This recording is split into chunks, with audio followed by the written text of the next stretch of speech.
right. What it do, baby? What it do, baby? Episode 6, yeah, or 6. Siete.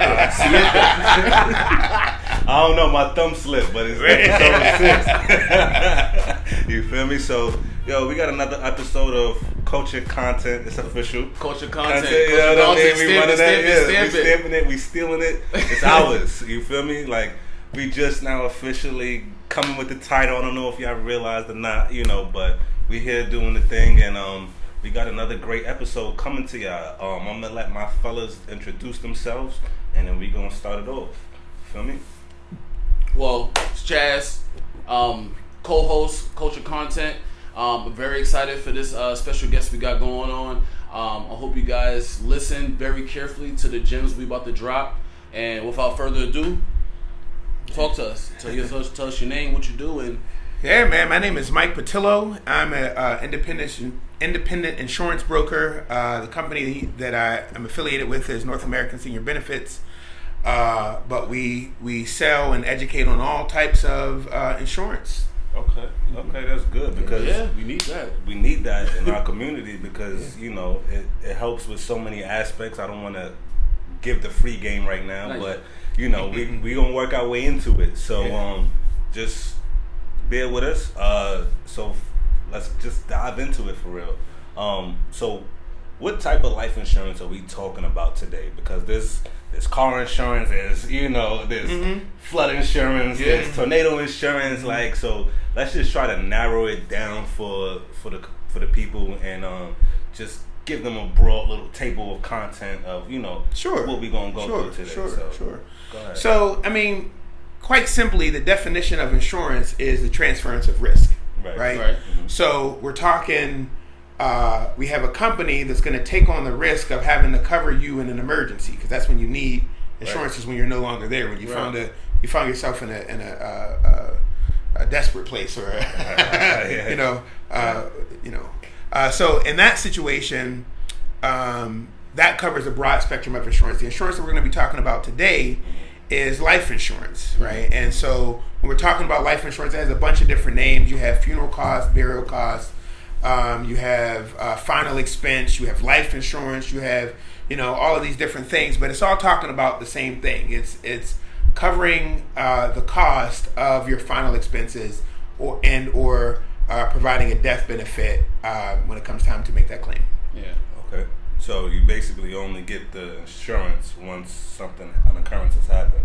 For the most part, I mean that's the pretty cut and dry piece of it. And then when we talk about the different kinds of insurance and what the benefits of having different insurances are, then we'll find that we can dig a little deeper and get some other things. Okay. You should talk to us about like the different types of life insurance there are, because I know there's like term, permanent, whole life. Am I missing any or? Yeah, so there's 5 types of insurance. You have term, which essentially is short for terminating, right? So you look at term insurance. Term is one that is sold in term increments. So you may have a 15-year term, you may have a 30-year term, you may have a 25-year term. The longest term on the market is 35 years. Shortest term is 10 years. You should know that you can't get a term insurance past a certain age. You can't sell a new policy, at least in the state of Pennsylvania, for a person that's older than 71 years old. The second type of insurance. I definitely know that. The second type of insurance. Yeah, man. I mean, there's like so many little nuances that it's so important to be educated about. Right, for sure. So the second type of insurance is what's referred to as whole life. Whole life is one that you can't outlive. Once you're approved for it, you can't be unapproved. It builds cash value, and the premium stays the same for your entire life. And for the entire life of the policy, and then the value stays the same. Okay. The third type of insurance is kind of like that tricky one. They kind of get you with how they sell it. One of them is called, like, one name may be called permanent, which kind of sounds like whole, but it's not whole. Okay. Another name for it is universal. Another name for it is variable premium adjustable life. But all of those do the same. But all of it's the same policy. Wow. It's the exact same policy, right? Okay. But to me, if you're calling it permanent, then you saying variable premium adjustable life. That's a contradiction there. It's a contradiction. So, then the fourth type of insurance is accidental insurance, right? And that may be like from like Aflac or something, Right. You know, where you get hurt at work or something, and it's specifically for those instances where it is accident, where you may be in an accident-prone type of situation. Gotcha. The fifth type of insurance is what's called a graded policy, which means that, you know, a lot of people hear that all insurance is one that you have to pay into for 2 years and then the policy pays out. It's not true. It's that type of policy is called a graded policy. And that may be what you're familiar with like Colonial Penn or something like that. Those are the type of policies that specifically should be used for those that have complicated medical histories and can't get approved for, say, a term, right? Because a term is one that is really stringent on their approval process. A lot of questions, depending on the company, might do blood work, might have somebody come out and do your height and weight, physical, and all that sort of stuff. Yeah. So just real quick, you touched on whole insurance. So whole insurance you can actually borrow from. You mentioned, did you say that? So with a whole life policy, once you've had the policy for 3 to 4 years or so, at least 3 years, it becomes worth 3 different numbers. It becomes worth the face value, so meaning the death benefit or what you purchased the policy for. So if you bought a $10,000 policy, obviously it's going to be worth that $10,000. Right. The second value is the cash value, and that's the value that's built up on the inside. So that's money that you can spend. So if you've had it for 3 years, and say for example you have a $20,000 policy, and for whatever reason your premium came out to be, I don't know, $50, $60 a month, right? So $50, $60 a month, you've been paying into it for 3 years, and this is don't quote me on this. It's just really just a ballpark figure, right? Just put it out there just so you can understand. You may have something like, a couple $100s at that point. Around 3 years, that's right when you start being able to borrow from it. So you may have, $300-$400 to borrow from, cash money that you can spend. Then the third value is what's called reduced paid up insurance, right? And this is something that that my company and that I like to help maximize on, and that your cash value will buy you insurance dollars, right? So say you sat down with Mr. X and Mr. X sold you this policy, and then you go and you sit down with Mr. Z. Mr. Z has a better price, better value, such and so forth. You're like, what do I do if I want to change policies? Do I lose all of that value? No. You have the cash value, and then you also have the reduced paid up. Now, how that works is your cash value generally buys you somewhere around like 170 or 180% worth of insurance. So what that means is if you have $300 worth of cash value, it's not going to quite get you $600, but it might get you $470, $480, $510, something like that. Right? Of insurance dollars, that if you decided I don't want to pay for this insurance anymore, this is what my policy would be worth. Okay, that's great information. That definitely is a lot. Yeah, I'm new to this stuff too, so that's definitely helpful, and I'm pretty sure for the people. But people are scared to get life insurance, or that's just not in the front of their mental, you know what I mean? Especially when they're having kids, or when they get married, or just day-to-day stuff, you know what I mean? And a lot of people think they can get it tomorrow or something. Right. But I'm a firm believer in, if you have access to get life insurance, get it, right? Right. But my question is, what's the biggest misconception behind life insurance? Because you always hear the story that goes, oh yeah, don't get life insurance because your wife is trying to kill you. Right. Let's throw all that out the window, and get to the facts about, what are some of the false advertisements or, false things that people put out there about life insurance, and why do we need to change our mindset to do so, Sure. So one of the things you hear all the time is, man, I can get life insurance later. But let me drop this knowledge on you. There's only two things that have anything to do with the price of your life insurance. and that's your age and your health. Okay. Right? Okay. So every birthday, your life insurance price goes up. Every birthday. No, that's a key. The price goes up, man. No.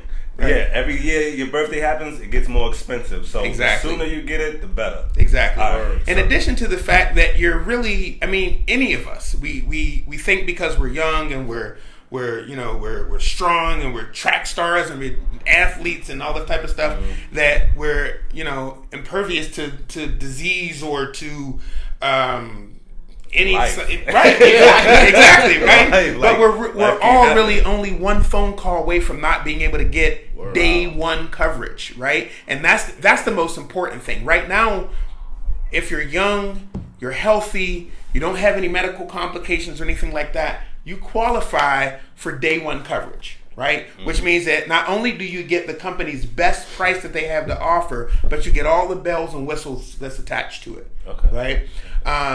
But if you, for example, there was a young lady I was going to write a policy on, good friend of mine, and it was the best product on the market out of all the companies across the country. Yeah. It was the best product on the market, but I couldn't write the policy on her because she was having a surgery on something on her neck.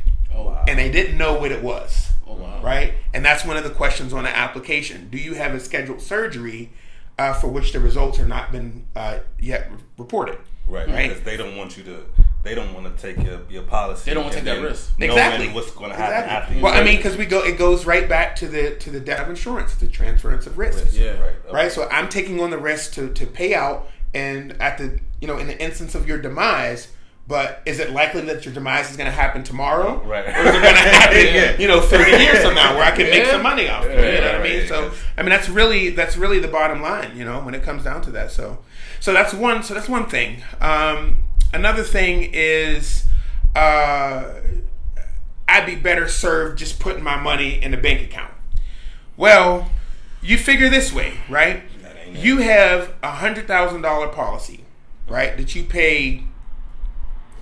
If you're in your 20s, maybe early 30s, you may be only paying $20 or $30. You're definitely paying less than $50 a month for it, right? For $100,000 worth of insurance, right?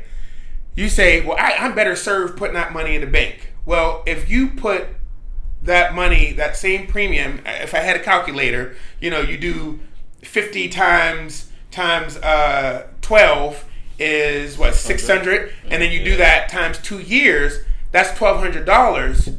But if something were to happen to you in those first 2 years, $1,200 paid in will pay out $100,000. And you still up. Yeah, you still up. Tremendous. And that changes your family's life, your children's life. Mm-hmm. It's almost part of generational wealth. Yeah. You change. You don't start at zero. You starting at $1 million. Starting at $1 million. It says it's 100,000, but we got a slogan that we go start at $1 million. Because generationally, like, we don't take care of our kids or their kids. What I mean? Yeah. As opposed to other communities where they have $1 million life insurance policy. Right. I think we were talking about, or I was reading something the other day that somebody had a $2 million life insurance policy.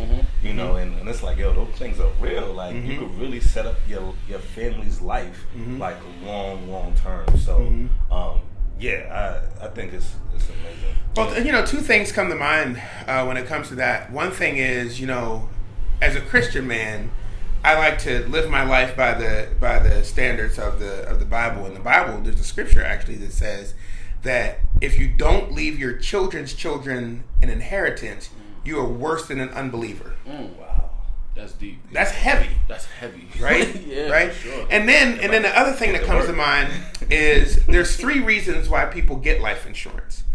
One is for the burial cost, the obvious reason, right? The second reason is for income protection. So I have an insurance policy on on myself, so that if something happens to me, my wife doesn't have to go back to work the next day. Right? Because the worst thing is to have to cry twice. Right? Right. Not only did I just lose my loved one, now either I'm underinsured, right? Or I don't have enough money to, like, I lose the house. There's statistics out there that say a married couple, when they lose their spouse, they lose their house. If the house is not paid off, they lose it within 2 years. Wow. That's crazy. All that hard work down the drain. Yeah. Wow. And then your family, you got to worry about your kids, where they going. And life literally still goes on.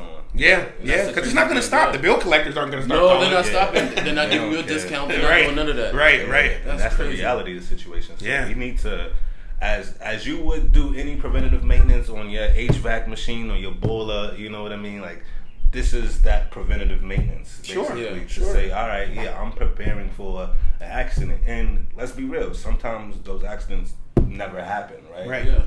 Or they happen unexpectedly. Yeah, or the flip side is they happen to you, you get slapped around a little bit, you know, and you weren't prepared. So I think, you know, we got to be proactive about a lot of these things instead of reactive. Right. You know, and because by the time it gets to that point, it's too late. Yeah. Right. Like, I mean, you figure this way, right? You have to. It's a law to have car insurance. Yeah. Right. You can't purchase a house without house insurance. You can't even drive off the lot without car insurance. Right. We care so much about our phones that we pay for insurance for our phones. Yeah, just in case a screen get cracked or somebody steal it or something like that. Right. You gotta pay a premium to get nothing. Right. TVs, electronics in our house, but we question ourselves about our own lives.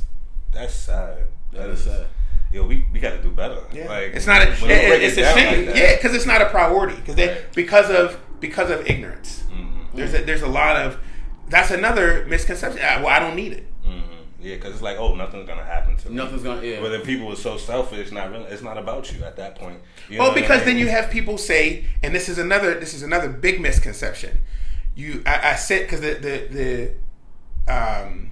the group of people that I mainly work with are all seniors, and one thing I hear very often is that, my daughter will take care of my expenses. Mm-hmm. My son will take care of my expenses, right? And they truly, in their bones, believe that that's the case. Yeah, that ain't it. So we say, "Hey, daughter, come in the room. Let's talk about this. Your mom says that you're gonna cover.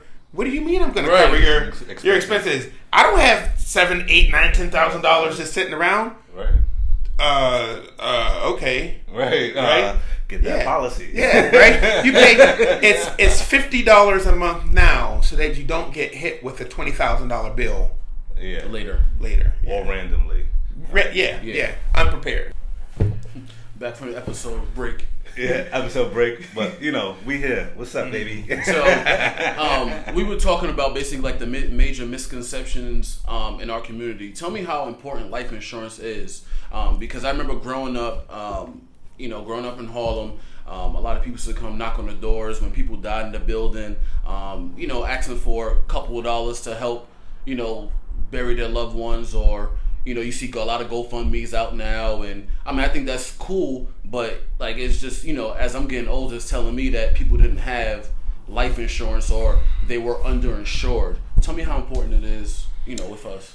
Well, the thing is that anybody that gets hit with think about it this way: you go and you take your car to get an oil change, right? Preventative maintenance. Preventative maintenance, right? You go get an oil change, and what's worse than going to get an oil change and your mechanic coming back and saying, "Hey, listen, you need tires, you need brakes, you need rotors, you need, you know what I mean? You need this thing replaced, you need that thing replaced, your battery's going out." And before you know, you're like, man, am I even going to be able to drive my car tomorrow, right? So now you got to drop all of this money, you got to rearrange all your bills, and you're taking months to recuperate just on normal preventative things in order to live, right? Mm-hmm. And there was no way of knowing how to, that was going to happen. Even if you're keeping up on your oil changes and such and so forth, it always seems that when it rains, it pours, right? Sure. So when you're dealing with life insurance, you never know. First of all, you never know what the person's wishes are, right? People don't realize what the price of funerals cost today, right? Very and $10,000 ain't really cutting it. No. $10,000 right now will get you a very good cremation service. I was just about to say that. Yeah, I was just about to say that. Get in the urn. Yeah, because there's expenses that people don't consider, right? You don't consider the fact that you're going to get charged for taking your body from the hospital to the morgue, right? From the morgue to the funeral home. Mm-hmm. You get charged whether you're cremated or shown for embalming. right? You got to get you're going to get charged for the casket, even if you don't even use the casket, right? Yeah. In terms of like if you just want to do a showing and then you want to get cremated, Right. you know, you still got to rent that. You still have to pay for somebody to officiate the service. You still got to pay if you want music, if you want it live streamed, if you want it, you know. And I just went through a funeral not that long ago, and before you know it, the price tag was at $14,000. And he hasn't even named all other stuff. No, because not I even. We planned even talk about flowers. My grandmother's funeral, like flowers. You talking about dressing, hair, nails. Like they charge you for all of those things. They give you an itemized sheet and say how much do you really want, and those ticket numbers ain't It's not pretty. cheap. It's not You know what I mean? And then they $5 consider hair. the Yeah. casket design and Yeah. what you want the pillows to look like on the inside, and then if you want the little veil Yeah. over top and the flowers over top. I mean, it's serious. Yeah. Come out your pocket if you want to. And then programs, right, right. You know, and so your conservative cost for cremation is $3,500 to $5,000 right now, right? And then your average funeral cost on a low end, like very basic, just I don't even know what Skimpy is. I feel like $10,000 would get you something if your family owned the like You gotta the funeral know somebody home. to know somebody. Right. Right. You gotta know the pastor. You gotta not, you know what I mean? Like you gotta have a musician. You gotta have be the somebody. family business, Right. right? A lot of donations, everything. I mean, you know. But it ranges from 10 to like 15 to 17,000 right now. You know. But then figure it's 2021. That's what it costs right now. What did it cost back in the day? What is it going to cost 10 years from now? Yeah. So whenever we're sitting down with our clients, we always suggest that, you know, if you're going to do cremation, 10,000 is a good starting point for cremation because it accounts for inflation and accounts for, you know, maybe if you change your mind down the line. Right. You know, it could potentially be a good starter package. And then for the actual service, like a full funeral service, we suggest starting at 20. You know, 28. Yeah. Now you know what to look for, and this needs to become part of your monthly budget for real. Like, no exceptions. If you can go out, party, drink, and live that lifestyle that you want, like, let's be real. Prepare yourself for that one day. You know what I mean? Yeah, because sure. if you party and drinking every weekend, you can afford some life insurance. For sure. And the truth of the matter is the older you get, like I said, every birthday your price goes up. So if you get your life insurance at age 20, it's going to be a far cry different. The price is going to be a far cry different than when you're 70, right? Oh, for sure. And another thing that people forget when it comes to life insurance, and it's a shock. It seems like it's a shock to everybody, is tobacco use. Oh yeah. Tobacco use just about doubles your premium. Premium, yeah, because Right? cancer kills. You know what I Right mean? now, can we talk? Can we be real for a second? Go ahead. Oh, always. I had a question. I had a question before that one. Right. Because I just does weed do the same thing? because that's what I was gonna touch on. Right. Okay, One yeah. of the conversations we have Yeah. is, you know, people say, "Well, I smoke marijuana." Okay, it's not the marijuana doesn't have any effect on your life insurance, right? Marijuana doesn't have any effect on You your heard life. it first. Yeah, It doesn't have any effect on your life insurance. You know what does is what you smoke it out of. I knew you was gonna say that. Yeah, what you rapping with? Yo, get rid If of you- them backwoods, Backwoods, y'all. White yeah, House, Dutchess, Phillies, Dutchess, Phillies, all that. right, all that bueno. paper. all No the bueno. all the No blunts, bones. all the blunts Telling you. and Telling all the you. tobacco and all the cigar paper that all has tobacco in it. So that's it has to be stated as a yes on your application. And, well, I don't smoke cigarettes. Yeah, but you're smoking cigars, Yeah. right? And it has Well- it in the leaves. Well, right? technically, let's say, you know, how you call it? Hypothetically. Hypothetical. Hypothetically. Yeah, I'm saying one of right? those. Like, what if you smoke weed, but you really smoke out of cones, which is like raw paper? Yeah, You know what raw I mean? sheets. Listen, You still I have tell to him. check I yes tell for him. I that. say smoke out of change from the. I've literally convinced somebody to stop smoking out of cigars. Go to papers. Go to bongs. Go to glass. Go to whatever you need to do. Because because honestly, like I sat down with a 22-year-old, and he was going to get $75,000 worth of insurance. It was going to be like less than $25. Right? Then we got to the point where we asked him if he smoked. Right. And he said yes. And his price went up to almost $60. Triple. Easy. Just like that. At 22. So imagine 10 years later he tried to get it. Imagine how much that price would have been. Yeah. Right? And so now, because really, when it comes to life insurance, there's really only two numbers that matter. It's how much coverage you want. Oh, okay. And or how much you can afford. Right? Because now, when you're young and you wanted $75,000 and you didn't smoke and it was $20-something, right? Mm-hmm. Then you're dealing with a situation where it's affordable. Mm-hmm. But then, flip the script. It's out of your range. Another thing that just came to mind, and I know we have questions that we want to ask, but I feel like this is important. A very key piece of information is with every life insurance company, there's something called a 2-year contestability period, right? So for 24 months, the company has the right to contest or to do research into your cause of death, right? So if you put on your life insurance application that you don't smoke, right? Because you say, I just smoke weed, right? And they go and they do an autopsy and they go and they look in your bloodstream and they find that there's tobacco in there, they won't pay out. Wow. And you signed on a dotted line agreeing to that, right? So you can't even contest it. You can't even contest it. Yeah, you're gone by then. Right. Don't lie on your application. Tell the truth, and now you know the little. For 2 years. 2 years is the key, right? For 2 years. If you start smoking after 2 years, it's still going to pay out. Oh, okay. Yeah. Okay. Yeah. That's good to know. It's definitely good to know. Oh man, that was great information right there. Yeah. Let's run this. Let's run it back. So let's touch on. Can we go back to whole insurance real quick?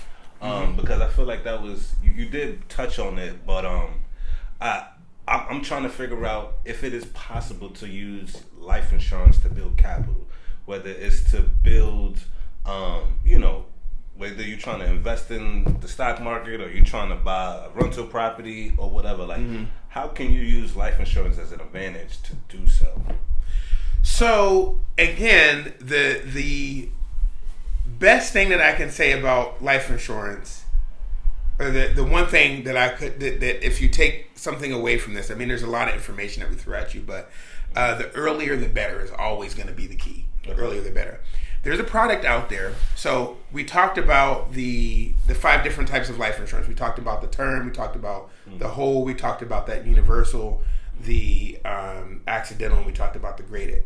Universal. There's the very basic universal is kind of shady, right? Just the very basic. It was sold very popularly back 30, 40 years ago, and it was great because it gave a lot of commission to the agents, but it kind of screwed people over, right?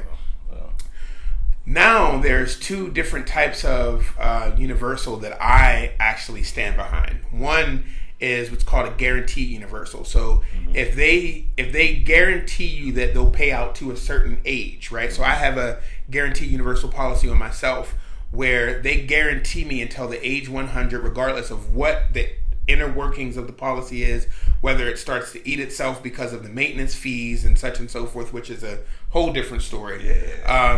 But whether it starts to eat itself and it collapses on itself, it will still pay the face value. Now, the benefit of that is that it's cheaper than whole life. Okay. Right? So it's higher coverage for lower cost. Okay. But it gives you that guarantee for that, till that age 100. I don't have anybody in my family that's lived to 100, right? So if I'm that exception, then, good for me, right? Good for me, right?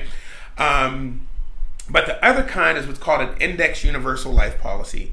And the index universal life policy is what's attached to the stock market, and it allows for growth, right?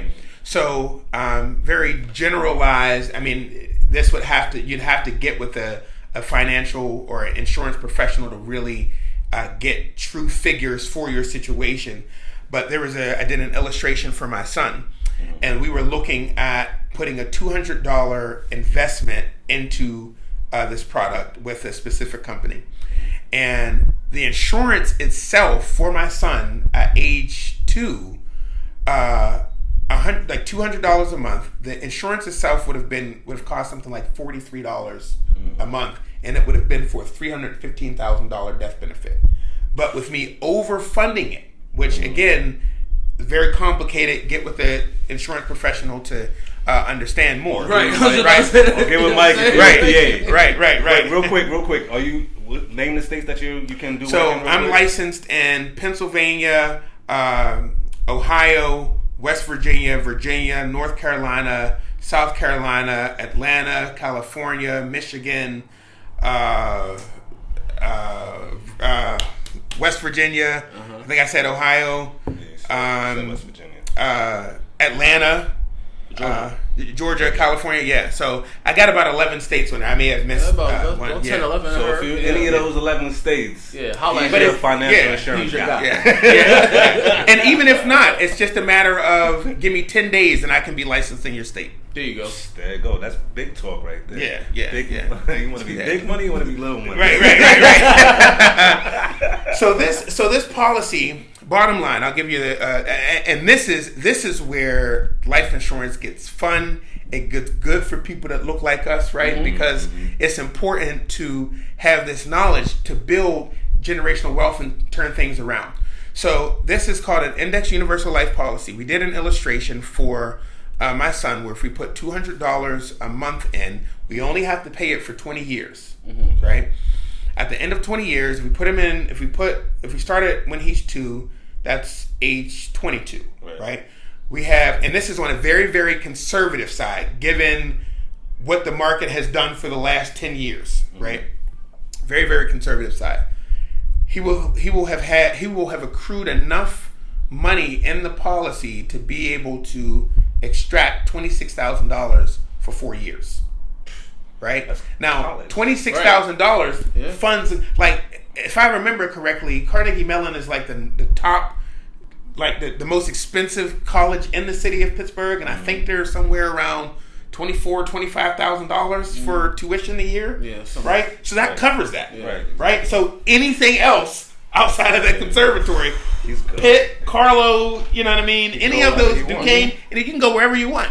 Right. And then that's to say, what if he gets a scholarship? Right. He doesn't have to use that money. Exactly. And this again, and that's even better than a 529 because the 529 is specific to education, and you can only use it for education and who's named on it, right? So now you have that $26,000 that you've turned on an income for 4 years. Now the key to this is because it's a life insurance payout, it's tax free. There's no taxes to it, right? That's the gem right there. Right? That's the gem. So that's after 4 years, right? So then you turn the payments off and you allow it to grow, because remember, we're only paying in it for 20 years, right? So if he decides to never contribute another dime to it, it's still going to grow because it's attached to the stock market, right? So by the time he gets to 65, 70 years old, it will have accrued enough, again, on the conservative side, accrued enough wealth on the inside to where he can pay himself $70,000 a year for 20 years and still have over $100,000 death benefit to pay out to his family. And push it to the next generation. God forbid that even happens. You said 20 years? 70,000 times 20 years, yeah. For a total of $1.4 million having paid out. Yes, easy. Right? And then you add the other money that had been paid out before, it's over $2 million at this policy. We're talking about one policy right Right. Yeah, we're not talking about multiple. And that's two. So do this math. Do $200 times 12 times 20. That's $48,000 that you have put into a policy that will pay over $2.1 million. Yeah, that's brilliant. Yeah, I don't know a lot of returns that's coming back that way. I'll tell you that much. I don't even hear a lot of people talking like the way you're talking. No. I don't think like people are hip to how much money is actually out there and how quickly you can turn your family's life around. Like, I mean, granted, it's a horrible situation, for it to happen, but you can really set your people up like long term and get out of that rat race, man. I think, and if that's not your goal, then I don't know what it is for real. I don't know what's your goal. But yeah, that's good to do good, but not better than them, right? Exactly. And sometimes people, they be like, man, we don't want you doing good, but definitely they want you doing good, but just not better than them. Yeah. And I mean, that's the crazy thing about it. So we back. So tell me some of the insurances you offer to your clients. So there's a gamut of different insurances out there, man. You have your term, you have your whole all the insurances that I named we offer. I do like to always make the disclaimer that there's no such thing as bad insurance versus no insurance, right? So that insurance that you have to pay into for 2 years, a lot of people say, well, I don't want to do that. It doesn't make any sense. Yeah, but if you think about it, one, you still do have the ability to get insured. You just have to live for 2 years, right? If you have current cancer, if you just had a heart attack, it doesn't sign your death sentence within that 2 year period. But then also with most companies, with a handful of companies, if you do pass away within that 2 year period, they give you all that you've paid into plus 10%. There's no savings account in any bank anywhere that's going to give you a 10% rate of return. They give you about a quarter, if that. No, not even. It's like 0.5%. Exactly. I went to PNC Bank and asked about a college savings plan. They told me it's a 1%.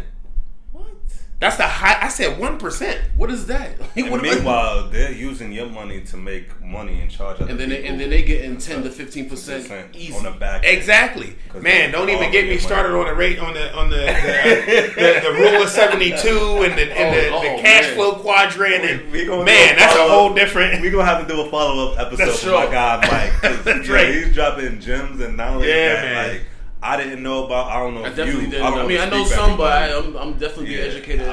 This is definitely a gym episode for y'all. Like, we done brought y'all to works for real on this one. So good stuff. Man. So real quick. So I read an article in Forbes, right, and it stated that the average African American gets about $50,000 in life insurance, whereas opposed to with Caucasians, they get 3 times that.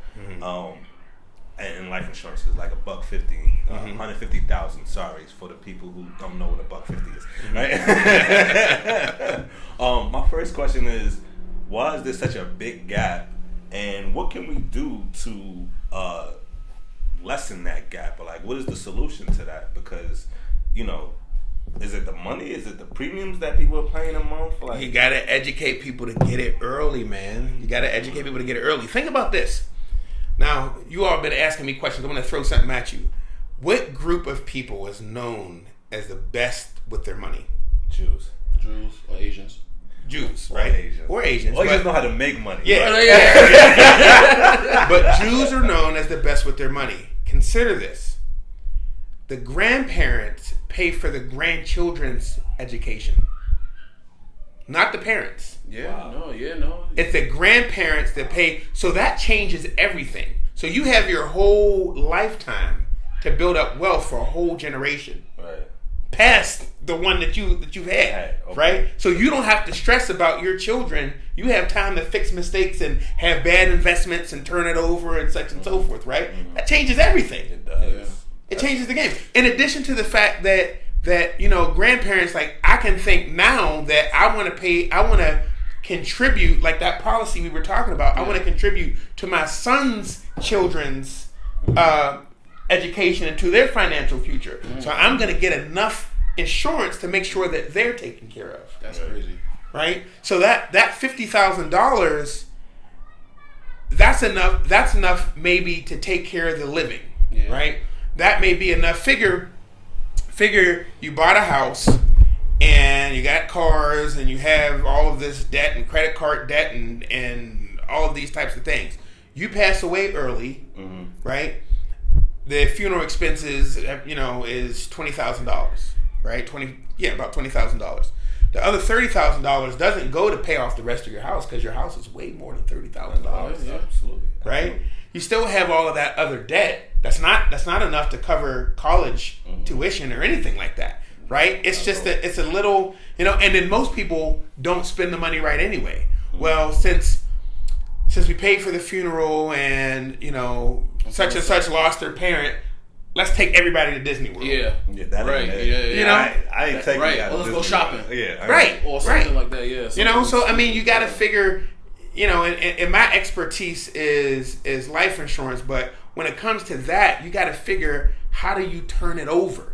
Like, how do you turn the money over? And that's investments in real estate and investments in the stock market and many different things. I mean, you and I have something going on the side where we're working in an investment group. Yeah, because we realize the fact that, life insurance is one piece of the puzzle, right? It's a very key piece of the puzzle. It essentially can design the puzzle, right? But it's a key piece of the puzzle, and the thing to understand is if you educate them young, right? Because when I was young, the things that were important to me was prestige, right?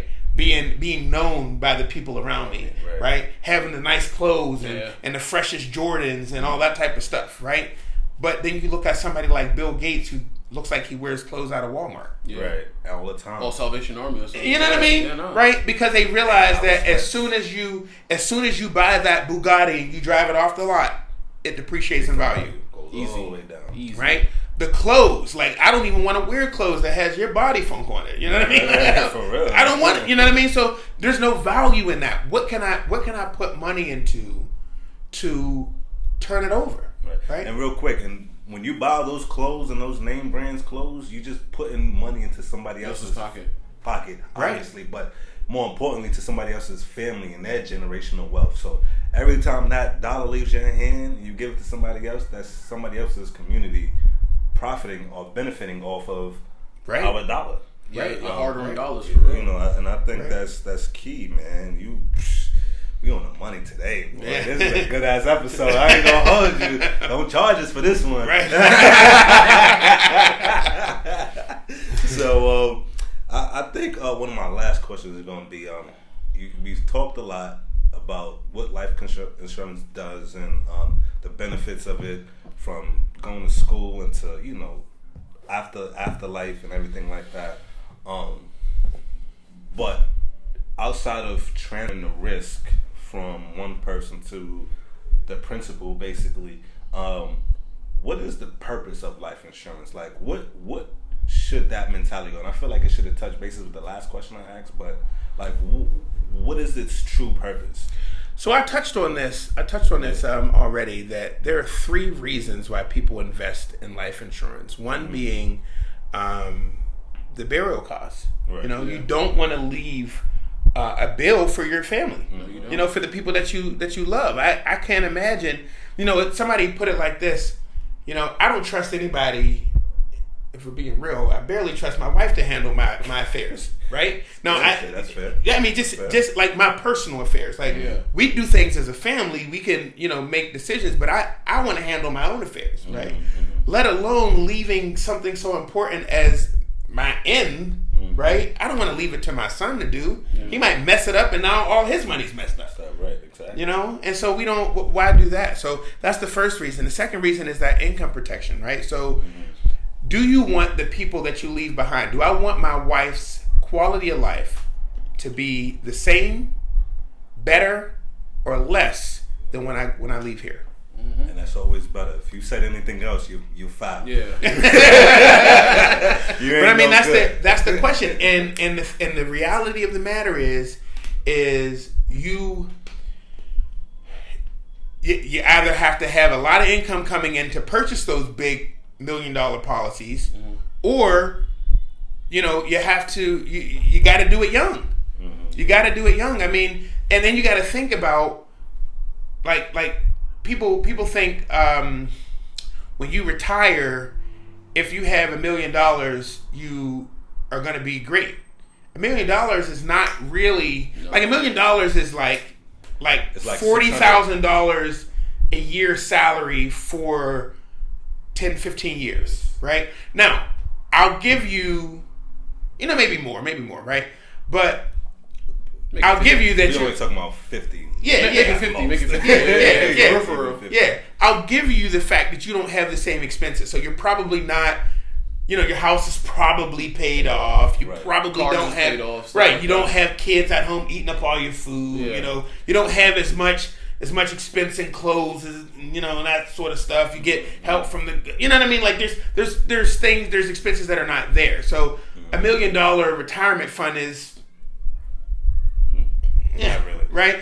$5 million, you're comfortable. Yeah, now you're comfortable. Kids. Yeah. Because at that point, you can travel the world, you can live comfortably. You don't have to. You still should have a budget. I mean, that's certainly a key. Yeah. You still should have a budget. Don't blow it just because you got $5 million. Yeah, but that $5 million changes everything, right? Changes everything. So I know I got off. We got off tangent. But it's good information nonetheless. Bro. Yeah, I think you said you had one. Yeah, I had a couple. So, what would you suggest as a starter kit for insurance for our people? So again, the younger, the better. So when's the best time to get life insurance? Right now. Because it's never going to be cheaper than what it is right now. Right now. Yeah. It's never going to be cheaper than what it is right now, So if you're young, I advise you to look into getting insurance. And like he said, if you like to go and party and drink and you're smoking and you go and you, like I like to wear fitted hats. And I know a fitted hat now is like about $50. $150. And then you get the new J. And then if you like my man who like to wear the Yeezys, I don't know what you're talking about. That's big money right there. But you realize that, like we just talked about, all of that stuff depreciates. Yeah. All of it depreciates. So get it as soon as possible. As far as the starter kit I would say get as much as you can afford right now, right? What I would not suggest is getting something that's going to stretch you financially, right? There's no reason to do that. So if $100 is something that in your bones that you're comfortable with a month, right? Then go for it, right? If $20 is all that you can afford, I just told my wife I sold a policy to somebody yesterday. She cried my entire presentation. She had a very, very horrible, sad story, but she cried the whole presentation. And the whole time I was quoting her 25, 22, 23, she's like, I can't do it. I can't do it. I put the information in there and it came out to $19. She said, I'll sign on the dotted line today for that. Yeah. That's about budgeting. She knew what her budget was. Right, yeah, it's important. She don't overextend herself either. So I would say it's kind of a loaded question.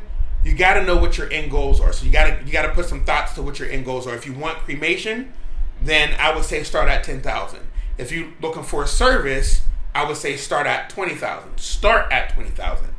If you're thinking about wanting to leave money for your children, then you need to raise that price. If you're thinking about wanting to pay off a house, then you got to raise that price. If you're thinking about the quality of life for your spouse or your loved ones, you got to raise that price. Okay, that's good information. Definitely good information. Last question. How does being underinsured lead to us having less generational wealth? Man, my mind goes back to the Jewish community, right? Is that if the matriarchs and the patriarchs are taking care of their family line, right, and they're taking care of the education, right, and I just was having this thought the other day, and I don't want to go off on a tangent, but I'll just say, specifically when we're talking about education, we're talking about things that are going to benefit you in the long run. Right. I don't mean hobby type things like knowing all 47 presidents. That doesn't necessarily help you. It doesn't make you any money. Yeah, right. But thinking about how to invest in your children and your lineage in order to keep it going. Underinsured. I mean, think about it. What would our lives be like if our parents left us $20,000 from the gate? It would be better than starting at zero. So yeah, right.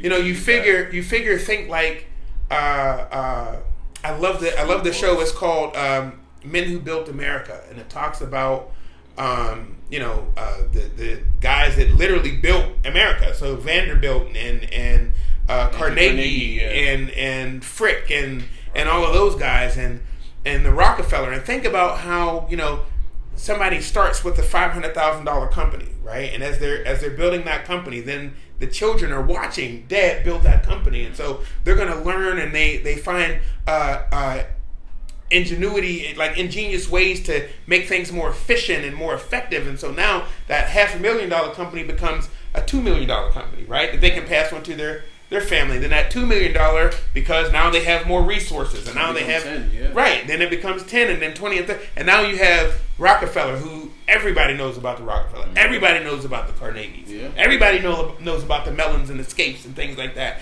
because of starting with good financial sense. So it's all about financial literacy anymore, man. It's all about that. Get your knowledge up. For sure. So, that was a bomb-ass episode, man. Thank you for coming through and holding us down for real, man. Sure. You know, I appreciate you one time, but for sure. Last thing you could do for us is just tell them where they can find you at. Yeah, man. You can email me, nasb.patillo, Pattillo. I like to do that because I'm going to put it at the bottom. We gonna put it at the bottom so they can read it. But go ahead. At gmail.com. So that's nasb.patillo@gmail.com. I'm on LinkedIn. I'm on Facebook. You can message me. I'll give you my number. You can put the number up there, and we'll go from there, man. I mean, listen, I'm about educating our people. Insurance has become important to me. Before this, I was a chef, you know. And then when we were just having a conversation, when I found out about what life insurance was about, the passion just burned for wanting to educate people about what it means for our lives and our offspring. That's good. Yeah. You need to educate. You don't want to keep stuff to yourself. You got to educate the people so you can pass it on to the next generation. That person could have passed it on to their cousin, whoever. Everybody eating at the end of the day. Sure. Yeah, you're not being stingy. You know, a lot of people have this knowledge and they just hold it to themselves. Oh, like I'm gonna just wait till you buy it off me. And it's like, nah, he just dropped so many gems. Yeah, I got a little free. You know what I mean? And he not even pressing nobody to sell them to. You know what I mean? You just want to get it out there. Mm-hmm. And you know, we appreciate content like that on Culture Content. You feel me? So episode 6, man, in the episode bag. 6 in the books. You know what I'm saying? Thank you, everybody, for tuning in. We appreciate you. Thank you again, Mike, for coming through. And it's really my pleasure. We're gonna bring you another episode next week on. I was gonna say something else, but never mind. Yeah. Just keep it professional, but that's a wrap. That's a wrap.